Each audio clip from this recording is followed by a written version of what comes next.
Boa noite a todos.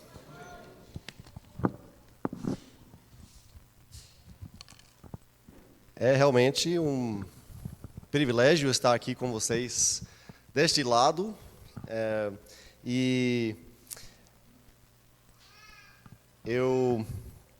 sempre um privilégio poder compartilhar a palavra de Deus e o que ela tem para nos ensinar. Então, acima de tudo, eu sou grato a Deus. Também sou grato ao nosso pastor pelo convite.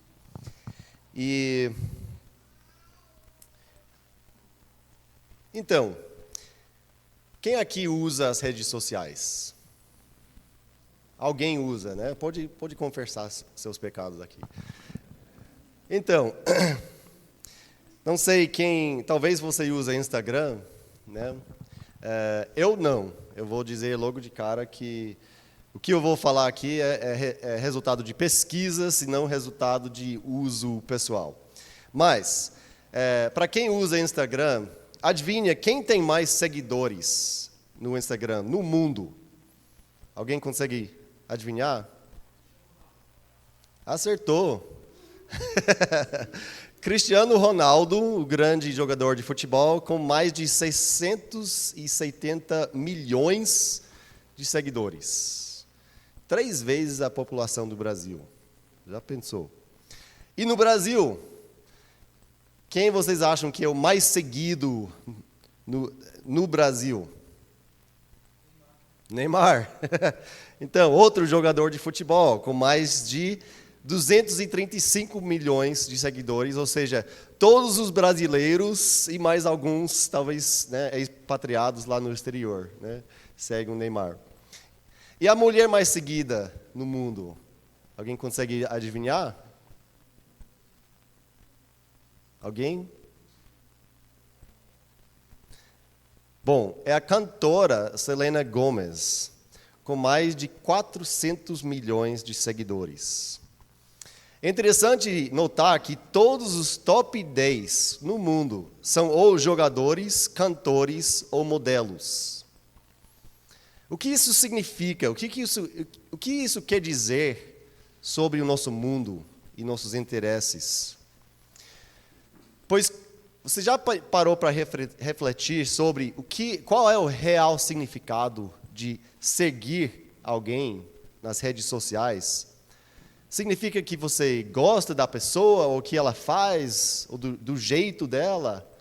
Você admira ela, você quer imitá-la, de repente? Você se diverte com ela? Qual é o significado de seguir alguém nas redes sociais?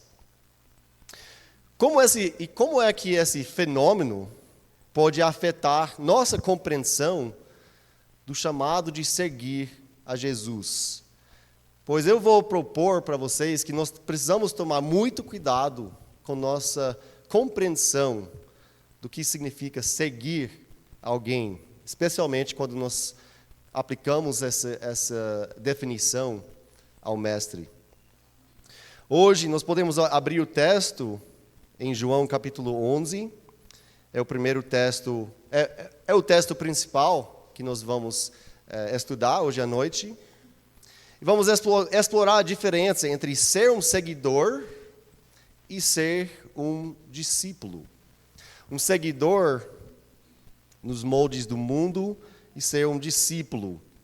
Então, em João capítulo 11, versículo 16, no meio do capítulo, nós vemos a seguinte frase, né? No meio de uma situação muito tensa entre Jesus e seus amigos, nós vemos uma declaração que pode nos ajudar a compreender a diferença entre ser seguidor e ser discípulo.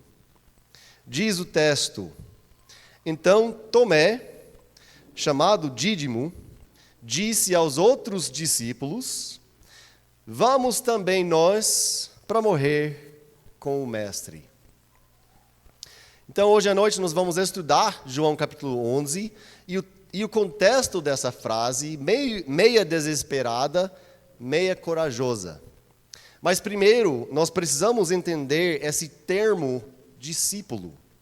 Nós temos alguns exemplos culturais hoje em dia que podem nos ajudar com essa compreensão, como nas artes marciais, nós temos mestres e grandes mestres. Na orientação acadêmica, nós temos mentores acadêmicos e professores, ou também na mentoria corporativa. Mas esses exemplos não são exatamente o que a Bíblia nos ensina sobre discipulado, mas podem nos dar imagens, ilustrações.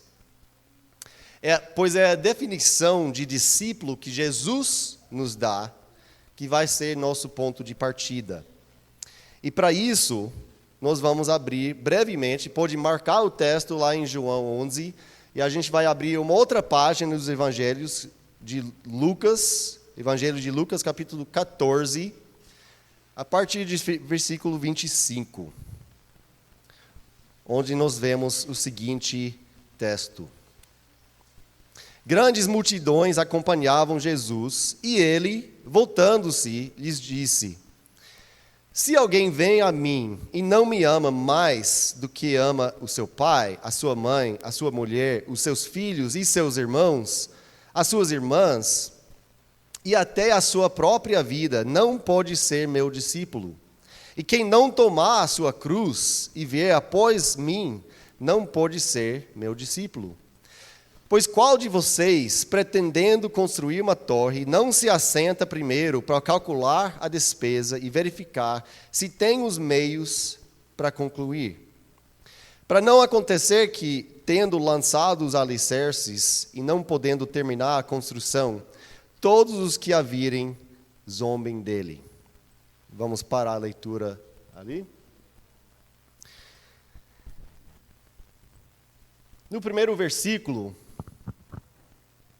nós vemos a grande multidão seguindo Jesus, que andava com ele. Ele tinha muita popularidade, renome. As pessoas estavam fascinadas com esse mestre que andava por aí, realizava milagres. Eram seguidores. Nos moldes que nós temos, muitos deles eram meros seguidores, curiosos, fascinados, talvez sendo levados, instruídos, mas também no meio dessa multidão, e Jesus sabe disso, tem joio no meio do trigo. E Jesus sabe qual é a diferença e a importância da diferença entre ser um seguidor, ou talvez melhor dizendo, um espectador, um mero curioso, e ser um discípulo de fato. Então, nesses versículos, ele elabora sobre o real significado. Porque é muito conveniente ser um seguidor nesse sentido, sendo entretido pelos feitos e inspirado pelos ensinamentos, mas sem nenhum compromisso. Que legal, que coisa interessante que ele falou. Olha, você ouviu o que ele fez? Ele curou uma pessoa. Você viu que ele tocou aquela mulher? Ela ficou em paz. Enfim, você pode ouvir as pregações, curtir as músicas e até participar de atividades, mas sem compromisso, isso não é discipulado. No final das contas, não há nenhum compromisso em servir, contribuir ou viver uma vida transformada para um mero seguidor ou espectador. Precisamos tomar cuidado, porque no próximo versículo, Jesus nos dá, então, a palavra-chave. Podemos passar? Mais um. Então, discípulo não pode ser, se você não deixar, a gente vai tratar disso, você não pode ser meu discípulo. Esse termo, no grego, é matites.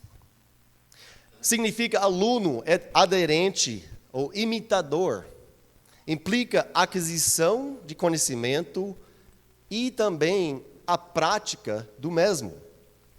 Discípulos naquela época foram escolhidos pelos mestres, muitas vezes aos 12 ou 13 anos de idade, e se sentiram honrados e se dedicaram aos estudos e às práticas ensinadas pelos seus mestres. Na linguagem dos judeus existia uma saudação: seja coberto com a poeira do seu mestre.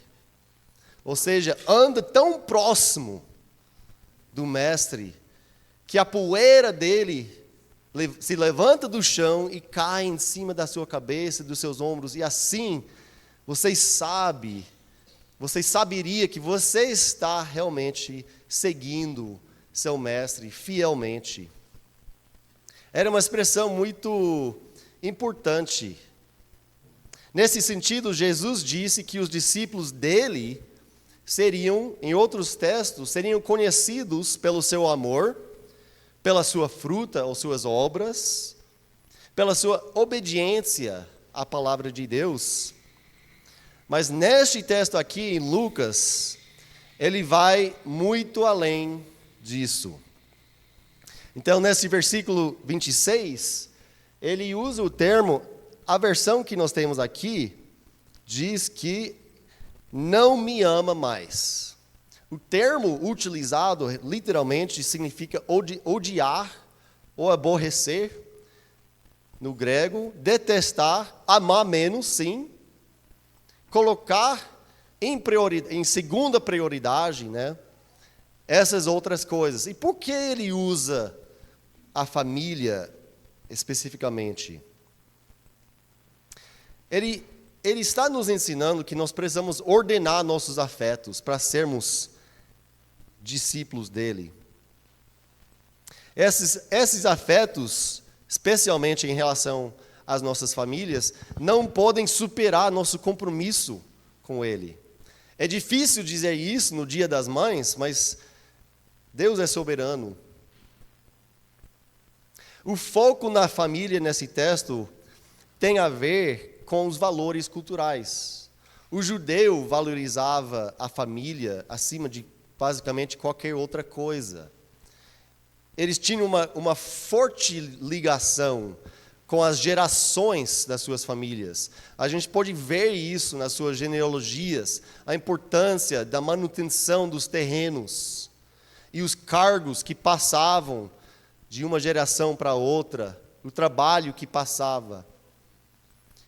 Pois a família ocupava um lugar central no coração do judeu.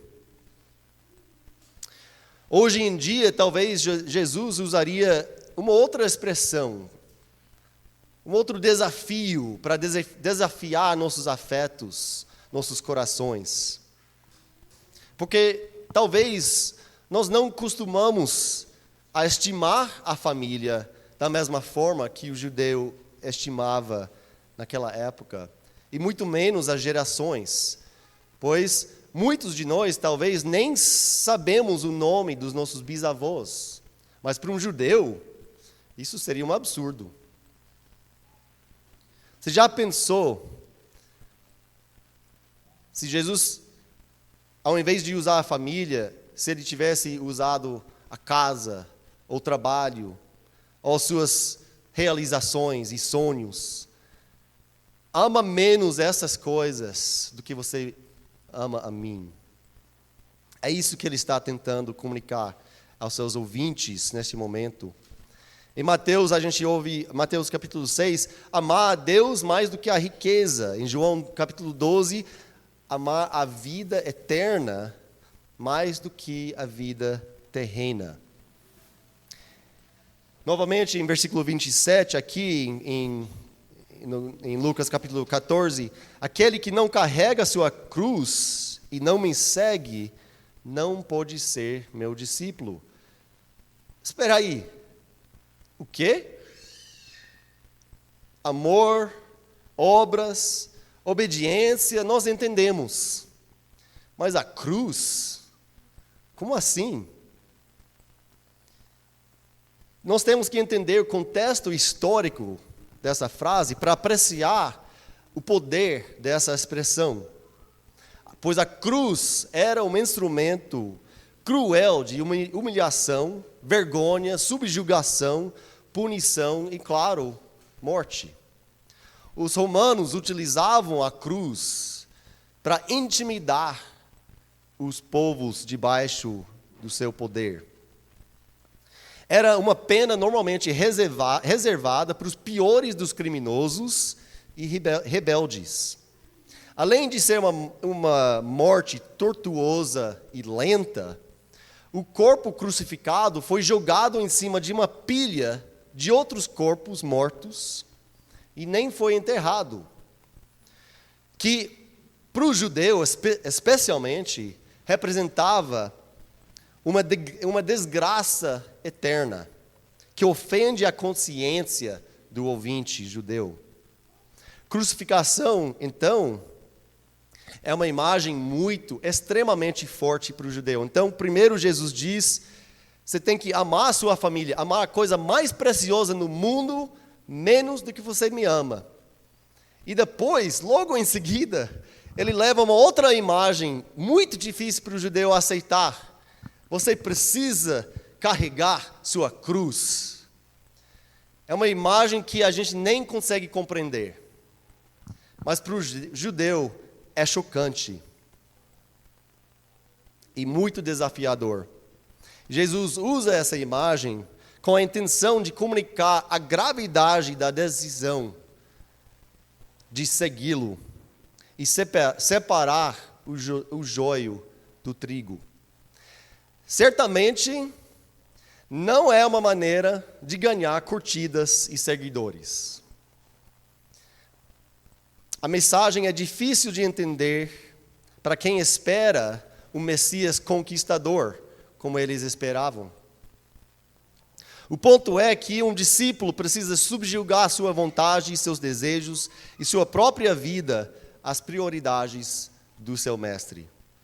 Ele se humilha e se subjuga para aprender do seu mestre e também imitá-lo.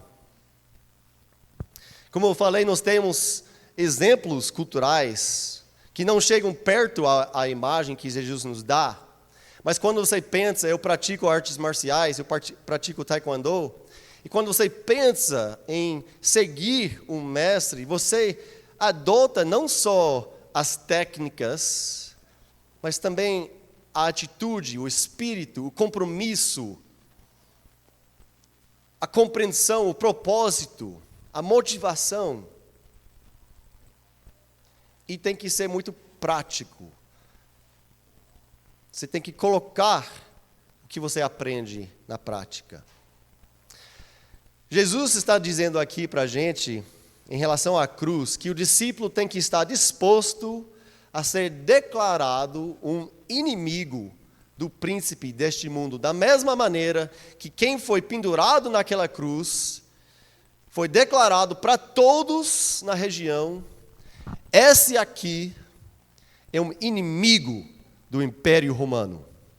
E Jesus está dizendo: se identifica comigo ao ponto que você se declara um inimigo do príncipe deste mundo, que é o inimigo dele também.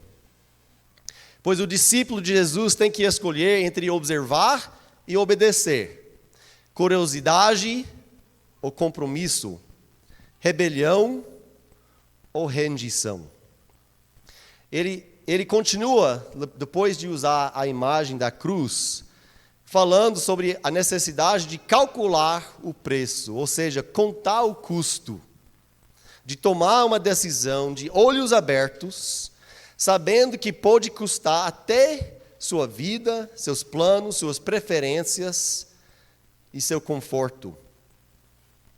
Pois o discípulo precisa saber tanto como tomar decisões sábias para esta vida, quanto para a próxima.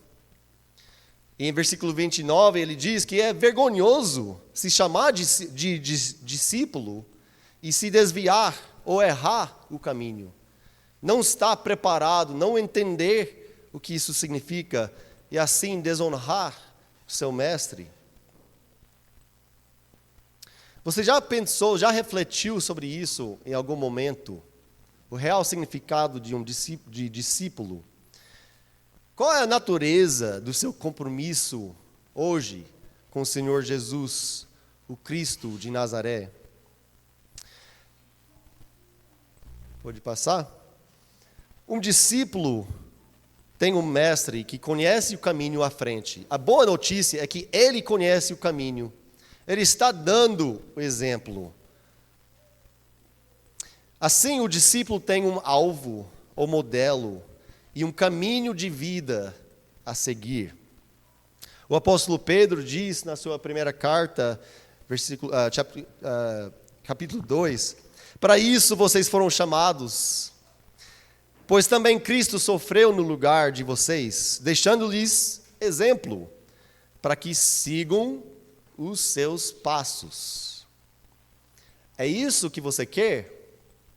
Ou você prefere sentar confortavelmente no seu assento aqui na igreja, como interessado ou mero espectador que assiste o feed de Jesus e dá suas curtidas e palpites? Minha esperança é que esse estudo hoje à noite possa inspirar e instruir você a observar o Mestre em ação e imitá-lo como um bom discípulo dele. Pode passar. Continua. Mais um. E mais um. Pronto. Agora, vamos voltar para João capítulo 11. Porque nossa tarefa é observar o Mestre em ação. Muitas vezes nós ouvimos as palavras dele, nós procuramos os ensinamentos dele, mas talvez poucas vezes nós observamos como ele age, quais são as suas atitudes e também suas ações e seus ensinamentos, seus feitos. Pois um discípulo segue de perto, imita seu mestre.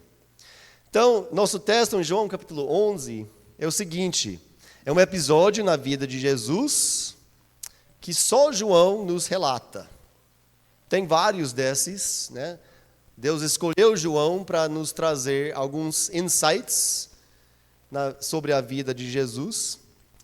Esse texto acontece depois da festa de dedicação, em dezembro, quando os líderes judeus tentaram apedrejar Jesus por blasfêmia divina. Isso acontece no fim do capítulo 10. E este capítulo acontece antes da Páscoa e a crucificação de Jesus, no período do fim de março ou meados de abril, no último ano de vida de Jesus. Então, entre dezembro e fim de março ou abril, ok? No fim da vida de Jesus. E o capítulo acontece em Betânia, um povoado a cerca de 3 quilômetros de Jerusalém, em Judeia, que era um local frequentado por Jesus algumas vezes, onde ele tinha bons amigos, que nós vamos conhecer no texto.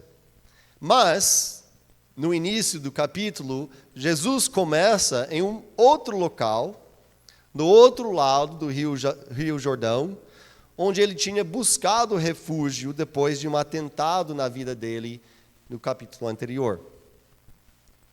Neste texto, o Mestre Jesus está liderando, ensinando e trabalhando. Como ele mesmo disse em João capítulo 10, ele está realizando a obra do seu Pai. Enquanto isso, ele nos dá um exemplo e um caminho a seguir.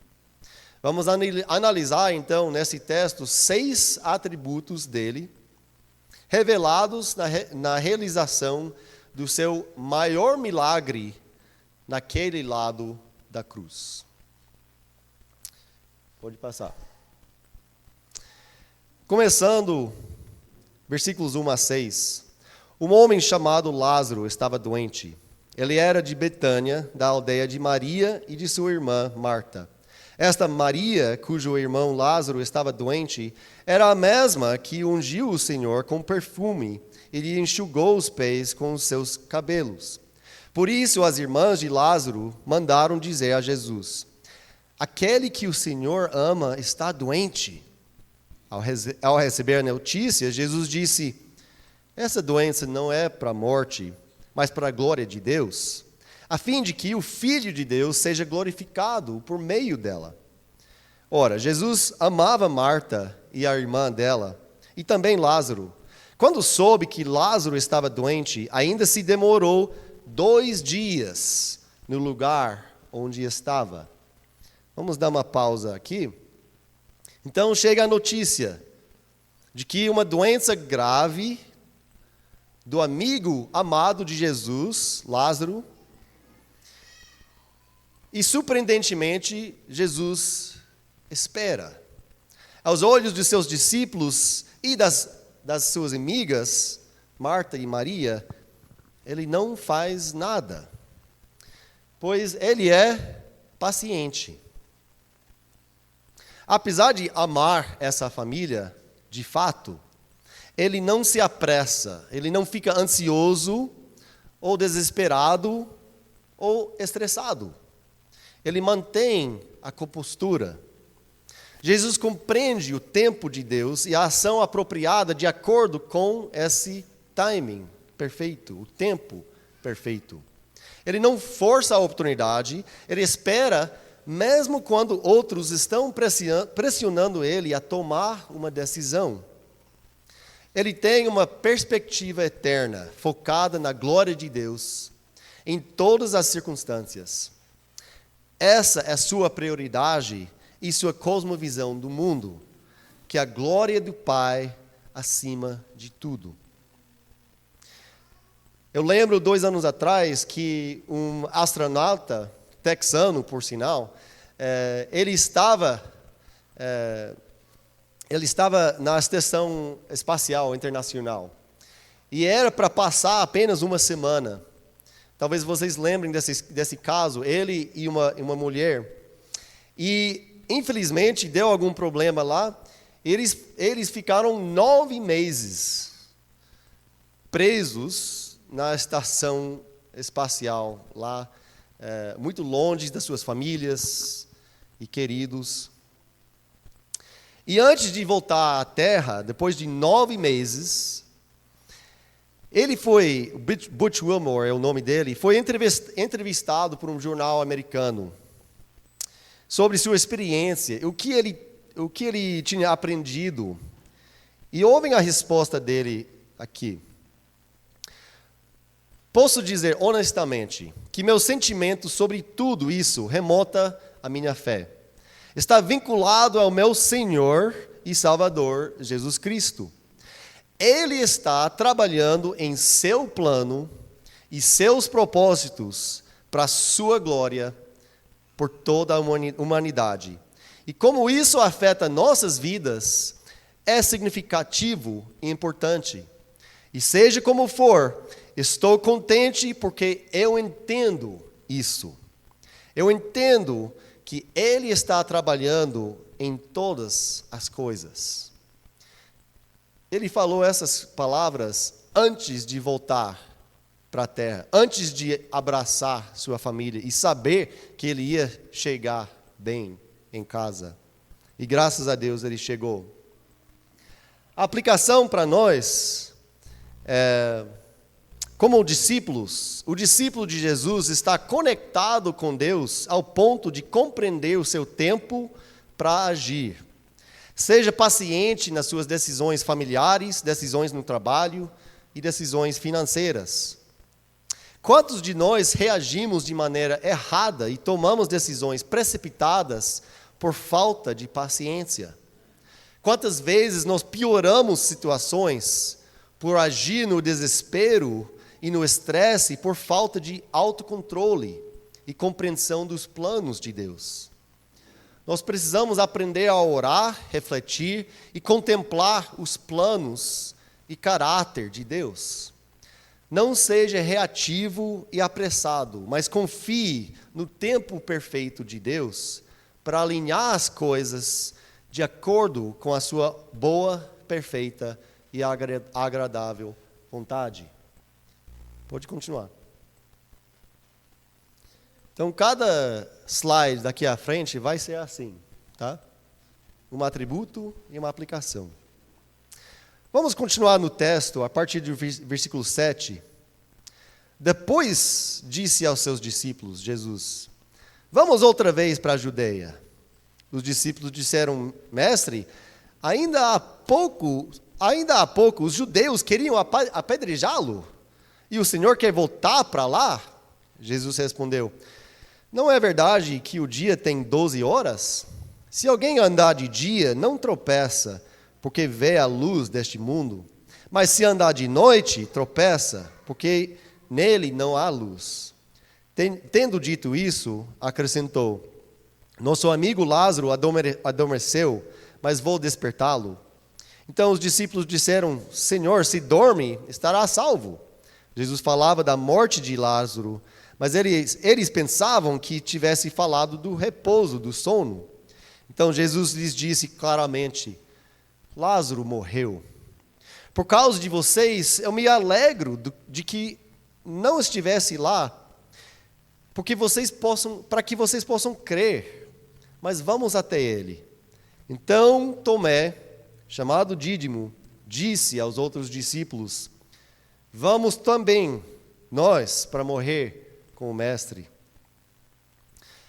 Então, 2 dias depois, Jesus decide ir visitar seu amigo.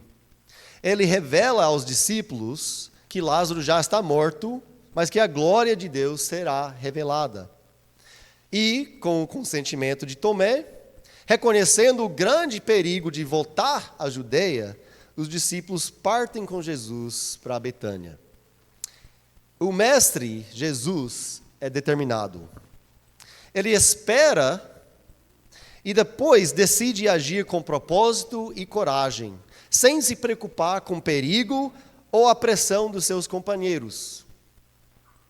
Interessante, a expectativa inicial era que ele ia atender o pedido. Agora, não, peraí, não pode, porque eles querem te matar, e a gente vai junto, então não sabemos o que pode acontecer conosco. Os discípulos estão com medo, por causa da ameaça que nós podemos ver, a ameaça à vida, especialmente de Jesus.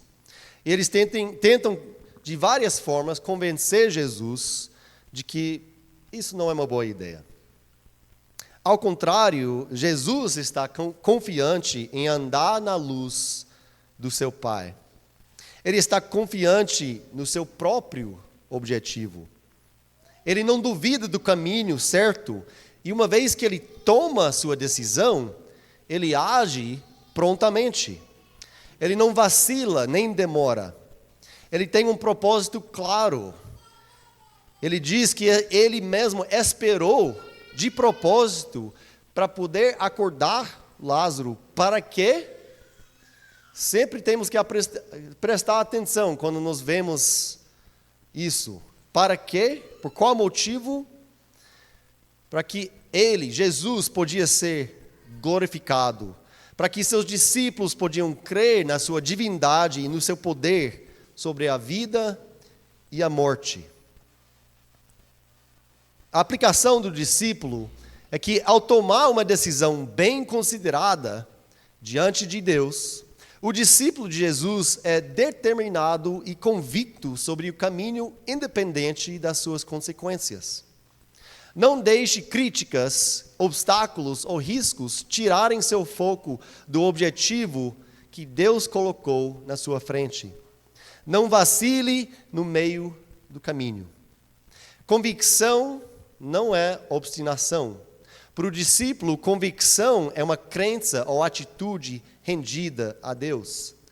Obstinação é simplesmente egoísmo na busca da sua própria vontade. Continuando no texto, versículo 17. Quando Jesus chegou, encontrou Lázaro já sepultado. Havia 4 dias agora. Ora, Betânia ficava a mais ou menos 3 quilômetros de Jerusalém. Muitos dos judeus vieram visitar Marta e Maria, a fim de consolá-las por causa do irmão. Marta, quando soube que Jesus estava chegando, foi encontrar-se com ele. Maria, porém, ficou sentada em casa. Então Marta disse a Jesus: se o Senhor estivesse aqui, o meu irmão não teria morrido. Mas também sei que, mesmo agora, tudo que o Senhor pedir a Deus, Ele concederá. Jesus disse a ela: o seu irmão há de ressurgir. Ao que Marta respondeu: eu sei que ele há de ressurgir na ressurreição, no último dia. Então Jesus declarou: eu sou a ressurreição e a vida. Quem crê em mim, ainda que morra, viverá. E todo que vive e crê em mim, não morrerá eternamente. Você crê nisto? Marta respondeu: sim, Senhor. Eu creio que o Senhor é o Cristo, o Filho de Deus, que devia vir ao mundo.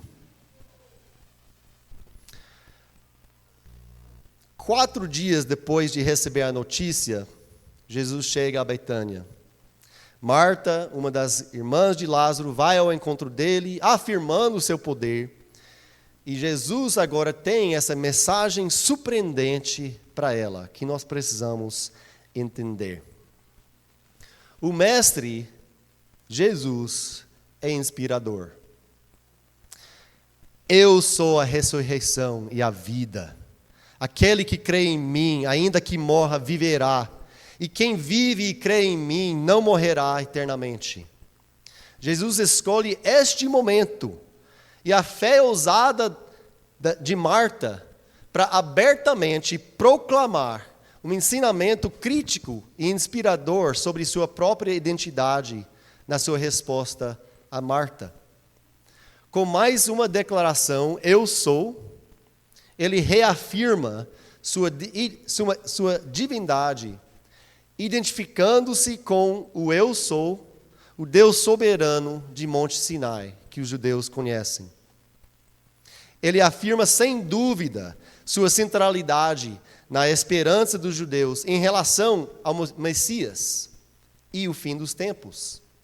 Pois a visão judaica sobre a ressurreição, que nós vemos no texto, que Marta já tem alguma crença, a gente vê que ela já tem uma crença. De onde vem essa crença? A visão judaica de ressurreição era bem antiga. Significava a reunificação do espírito e o corpo quando o Messias vier para reinar no dia do Senhor. Na época de Jesus, dentre os líderes religiosos, o partido dos fariseus acreditava na ressurreição, mas os saduceus não. Referências principais no Antigo Testamento incluem textos em Jó, Ezequiel, Isaías, Daniel e também nos livros apócrifos. A gente poderia ler vários textos, mas eu vou citar só 2 aqui. Daniel capítulo 12, versículo 2, sobre o julgamento. Multidões que dormem no pó da terra acordarão, uns para a vida eterna, outros para a vergonha, para o desprezo eterno. E também Oséias capítulo 6, versículo 2, sobre a restauração de Israel. Venham, voltemos para o Senhor, Ele nos despedaçou, mas nos trará cura. Ele nos feriu, mas sarará nossas feridas. Depois de 2 dias, Ele nos dará a vida novamente. Ao 3º dia, nos restaurará, para que vivamos em sua presença. Pois com sua declaração, Jesus confirma e elabora sobre o papel do Cristo que vem para conquistar a morte e conceder a vida eterna. Ele mesmo é a fonte desse poder. Essa crença na ressurreição trazia esperança para um povo judeu sofredor perante a adversidade por milênios.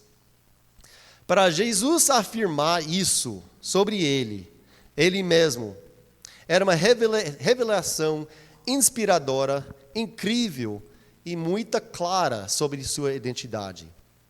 Ele tirava o ar dos seus ouvintes que tanto ansiavam pela vinda do dia do Senhor.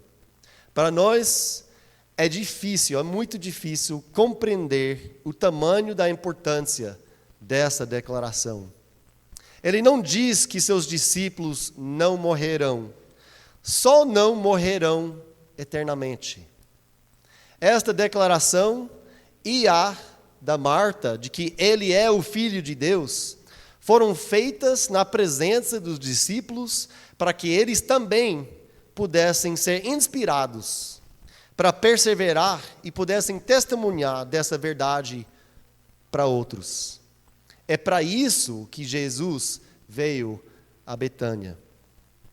A aplicação para o discípulo é o seguinte: apesar de qualquer adversidade, o discípulo de Jesus acredita e proclama que Jesus é a nossa esperança.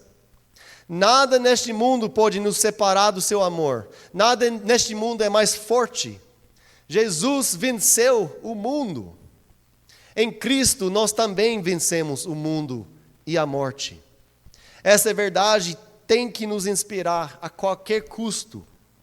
Assim como ela inspirou os discípulos de Jesus após sua ressurreição. Eles foram até o fim por causa desse fato. Nenhuma adversidade, fracasso ou tentação pode ser maior do que o poder de ressurreição e vida que Jesus tem. Apegue-se a essa verdade. Não só vivemos isso, mas proclamamos isso como a mensagem mais valiosa que podemos comunicar. É a verdade central, não apenas deste capítulo, mas de toda a história. Continuando no texto, a partir do versículo 28. Depois de dizer isto, Marta foi chamar Maria, a sua irmã. Ele disse em particular: o mestre chegou e está chamando você. Quando Maria ouviu isso, levantou-se depressa e foi até ele, pois Jesus ainda não tinha entrado na aldeia, mas permanecia onde Marta o havia encontrado. Os judeus que estavam com Maria em casa e a consolavam, vendo-a levantar-se depressa e sair, seguiram-na, pensando que ela ia ao túmulo para chorar. Quando Maria chegou ao lugar onde Jesus estava, ao vê-lo, lançou-se aos seus pés, dizendo: se o Senhor estivesse aqui, o meu irmão não teria morrido. Quando Jesus viu que ela chorava e que os judeus que a acompanhavam também choravam, agitou-se no seu espírito e se comoveu. E perguntou: onde vocês o puseram? Eles responderam: Senhor, venha ver. E Jesus chorou. Então os judeus disseram: vejam o quanto ele o amava. Mas alguns disseram: será que ele, que abriu os olhos ao cego, não podia fazer com que Lázaro não morresse? Maria, a irmã da Marta e de Lázaro, acompanhada por um grupo de judeus enlutados, vai ao encontro de Jesus. Ela se joga aos pés de Jesus e faz a mesma afirmação que a Marta fez poucos momentos antes. A mesma frase. Mas dessa vez, Jesus fica comovido e chora. Porque o Mestre Jesus também é empático.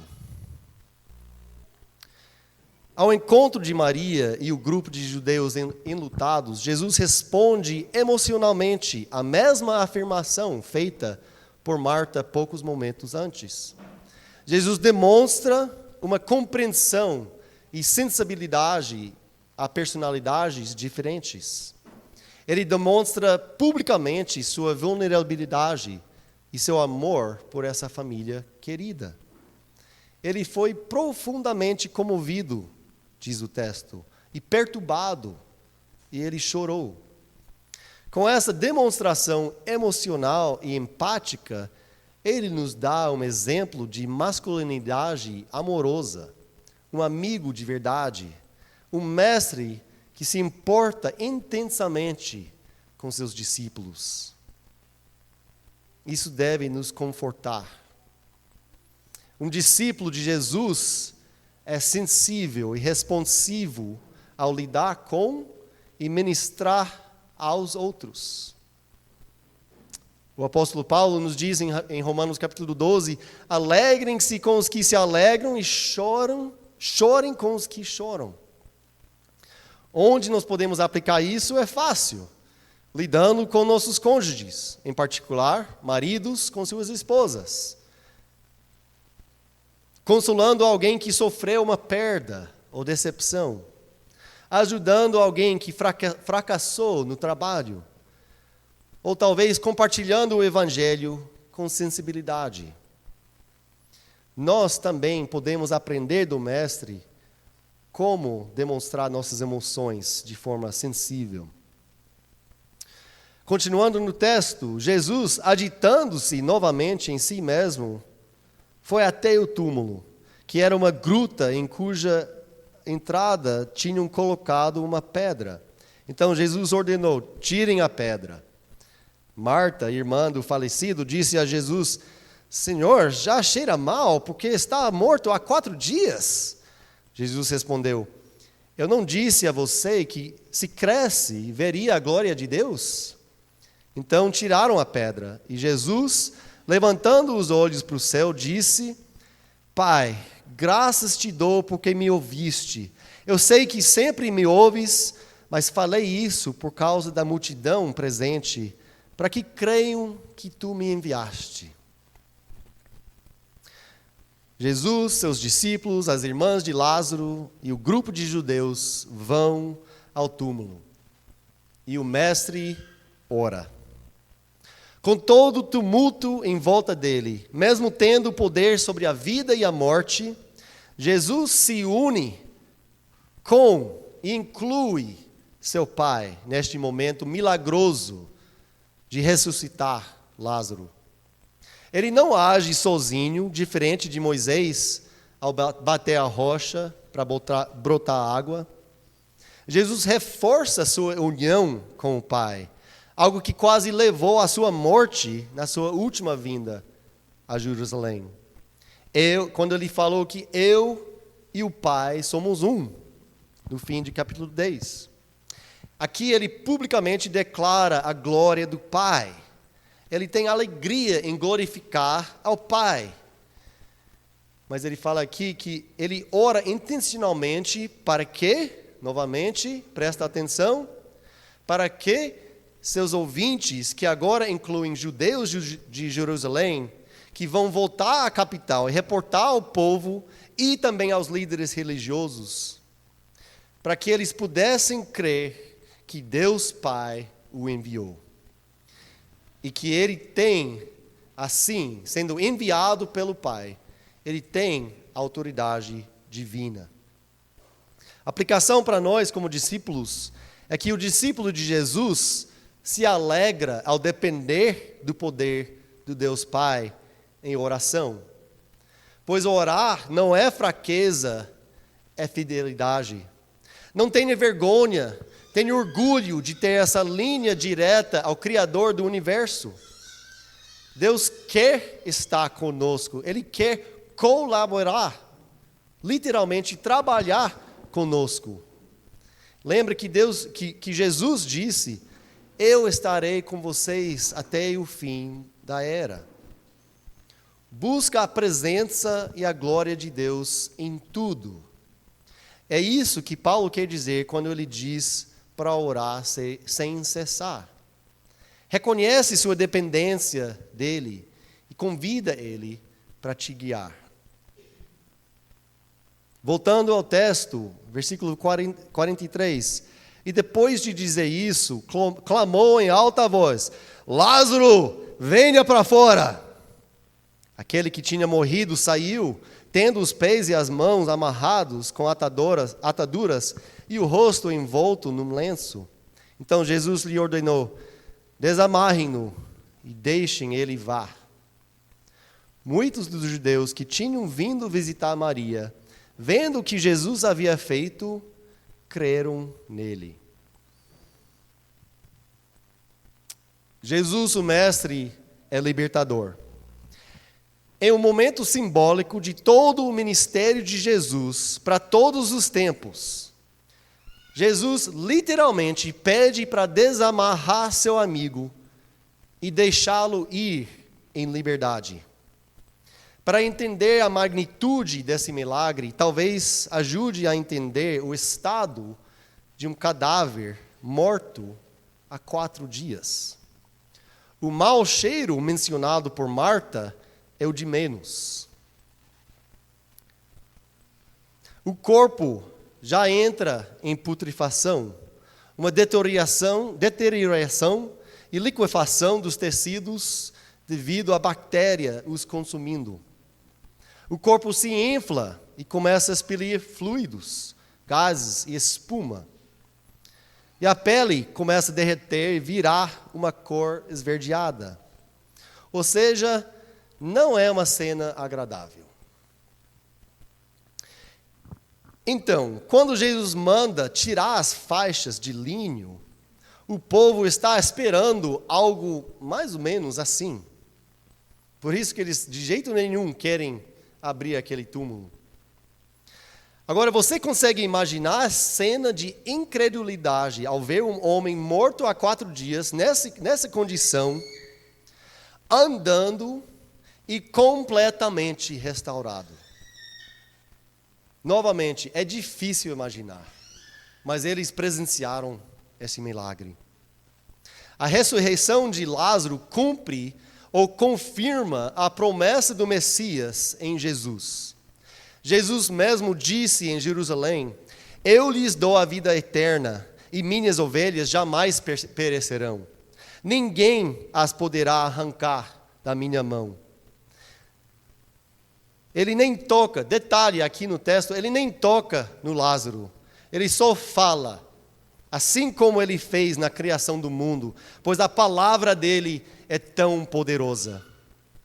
Jesus demonstra plena confiança na completude de sua obra. E é com esse poder e resolução que Jesus vem para nos dar a liberdade física e espiritual. Liberdade nesta vida e na próxima. Para nós, como discípulos, como nós aplicamos isso? Eu proponho que um verdadeiro discípulo de Jesus produz discípulos libertos fisicamente e espiritualmente. Discípulos se reproduzem assim como seus mestres. O discípulo que Jesus produz é livre. Essa liberdade, então, é para nos livrar das faixas e algemas do pecado, da culpa, da ansiedade e do medo, para nos deixar livres para viver para Ele. Livres para usar todos os nossos dons e talentos com criatividade e excelência para a glória do Pai. Livres para andar com Ele, nosso Mestre, sem se preocupar com o julgamento deste mundo. Livres para amar e abençoar a outros incondicionalmente em vulnerabilidade. Então, nosso testemunho, nosso ensino, nosso amor e nosso ministério, nossa liderança, deve conduzir as pessoas ao Mestre Jesus, que liberta as pessoas das algemas do mundo e do inimigo. Como nós podemos saber se nós temos esse efeito? Os frutos das nossas interações produzem alegria, restauração, paz, alívio, sorrisos, risadas, leveza, criatividade, esperança. As pessoas ao nosso redor estão realizando seu potencial em Cristo. Somos capazes de identificar o que prende outras pessoas emocionalmente e espiritualmente? Se não, nós precisamos pedir para Jesus nos transformar e nos livrar de faixas que ainda nos envolvem. Sejam elas mágoas, orgulho, medo, tentações, ignorância, teimosia ou outras. Jesus disse para aqueles que haviam crido nele, isso em João capítulo 8, Se vocês permanecerem firmes na minha palavra, verdadeiramente serão meus discípulos e conhecerão a verdade, e a verdade os libertará. Sendo livres, nós somos capazes de produzir discípulos livres. Jesus veio para nos dar essa liberdade e a vida em abundância. Para o discípulo, é também interessante entender os resultados que o mestre produz nos seus atos. Voltando a uma visão panorâmica do texto, quais foram então os resultados que Jesus produziu neste capítulo? Muitos judeus creram nele, como nós vimos no final. Muitas testemunhas em e nos arredores de Jerusalém, a capital. Os líderes religiosos preocupados com sua autopreservação vão ficar ainda mais determinados para matá-lo mais na frente. Deus Pai foi glorificado. Os relacionamentos de Jesus com Maria, Marta e Lázaro e seus discípulos foram fortalecidos. Imagina o relacionamento. Imagina a gratidão, a alegria, os laços estreitos entre Jesus e seus amigos, que já eram fortes antes disso. Por isso que doeu tanto quando ele não respondeu prontamente. Seus discípulos receberam insights profundos, insights que os judeus haviam esperado por muitos anos. E aí, seus discípulos tiveram o privilégio de presenciar. E claro, nós não podemos esquecer que Lázaro foi restaurado. No meio de tudo isso, uma pessoa ganhou vida de novo. Isso é real. O mundo físico é importante para Deus também. Esse foi um fato tão relevante que no próximo capítulo, não só Jesus, mas também Lázaro entrou na mira dos líderes do templo, porque eles queriam eliminar qualquer evidência do poder de Jesus. Ao decidir ir para Betânia, Jesus sabia que teria consequências fatais para ele, mas mesmo assim, ele carregou a sua cruz. Ele insistiu que seus seguidores, espectadores, fossem discípulos verdadeiros e não apenas espectadores entretidos ou seguidores curiosos. E você? Para quem tem interesse, curiosidade, fascinação, mas ainda não se comprometeu com o Mestre Jesus, você quer se tornar um discípulo de Jesus? Você precisa afirmar essa verdade central, que Jesus é a ressurreição e a vida. Ele é o único caminho, a vida e a verdade. Somente nele encontramos o perdão pelos nossos pecados. Aquele que crê nele, ainda que morra, viverá. E quem vive e crê nele, não morrerá eternamente. Essa é a verdade sobre Jesus, como nosso Redentor e Restaurador, remete a Jó, capítulo 19. Um dos livros mais antigos da Bíblia, que diz: eu sei que o meu Redentor vive e que no fim se levantará sobre a terra. E depois que o meu corpo estiver destruído e sem carne, verei a Deus. Eu o verei com os meus próprios olhos, eu mesmo e não outro, como anseia no meu peito o coração. Que essa crença importantíssima penetre seu coração. Repita a declaração então de Marta: Senhor, eu creio que Tu és o Cristo, o Filho de Deus. É também importante que Jesus mandou seus discípulos a fazerem outros discípulos, e não a se contentarem com popularidade, aplausos e seguidores. Para você que já crê em Jesus, já que se considera discípulo, já contou o custo, houve a fala de João, capítulo 1 João, capítulo 2. Aquele que afirma que permanece nele deve andar como ele andou. Declare-se inimigo das potestades deste mundo caído. Identifique-se com ele ao ponto de passar tempo em oração com ele.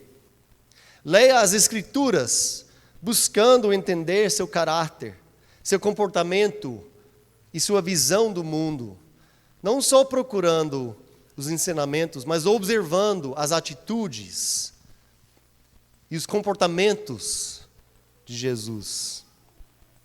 Se comprometa a praticar o que ele ensina a qualquer custo, pois só ele, Jesus, é digno da sua imitação.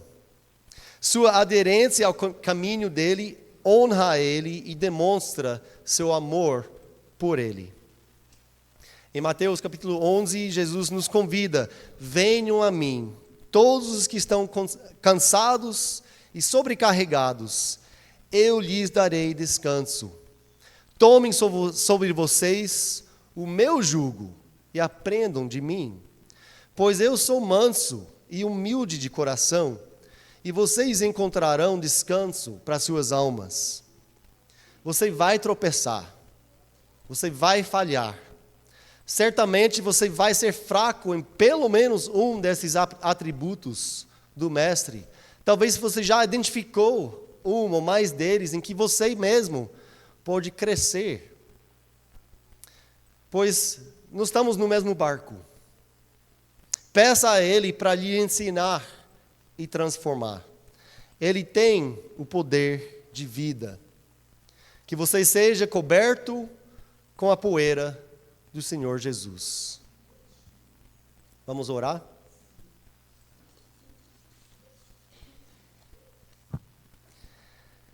Senhor Deus, nós te amamos e nós te agradecemos por ter revelado essas verdades tão importantes, impactantes e até chocantes. Senhor, nós desejamos aprender assim como seus discípulos e amigos aprenderam. Sabemos que nós não presenciamos esses momentos, mas Tu és tão bondoso e gracioso que deixaste essa palavra, a Bíblia, para que nós também pudéssemos nos colocar dentro destes momentos, observar os Teus comportamentos, as Tuas atitudes, o jeito que Tu amaste seus amigos, seus discípulos. Senhor, nós queremos imitar nosso Mestre. Nós queremos andar tão próximos dEle, que a poeira dEle cobre nossas cabeças, nossos ombros. Por favor, Senhor, nos ensine como deixar as coisas deste mundo em segundo, e terceiro e quarto lugar, atrás do nosso amor por Ti, nossa dedicação a Ti, nosso compromisso contigo. Senhor, nós queremos ser, sim, discípulos fiéis, discípulos verdadeiros. Por favor, nos ajude a andar contigo. É no Teu grande nome, Teu precioso nome, que nós oramos. Amém.